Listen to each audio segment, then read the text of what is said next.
Hi అండి, welcome back to my channel. ఈరోజు వచ్చేసి నేను కారప్పొడి చేస్తున్నానండి. ఇంట్లోనే ప్రిపేర్ చేసుకుంటాను.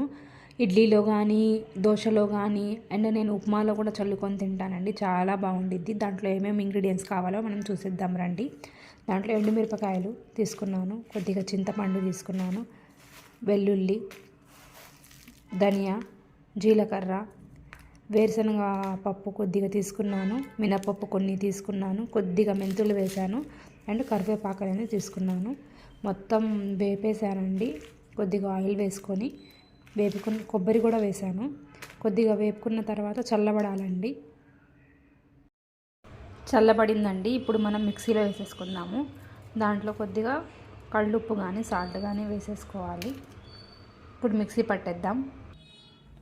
మిక్సీకి వేసేసానండి. పొడి అనేది ఇలా ఉండిద్ది. మంచిగా కలుపుకోవాలండి. ఉప్పు, చింతపండు మొత్తం కలవాలి కాబట్టి కొద్దిగా పులుపు అనేది తక్కువ ఉన్నప్పటికి కూడా రేపటికి సెట్ అయిపోయిద్దండి. రేపటికి ఇంకా టేస్టీగా ఉండిద్దండి. ఇంతేనండి కారప్పొడి ఇంట్లో చేసేది. నచ్చితే లైక్ కొట్టండి, సబ్స్క్రైబ్ చేసుకోండి.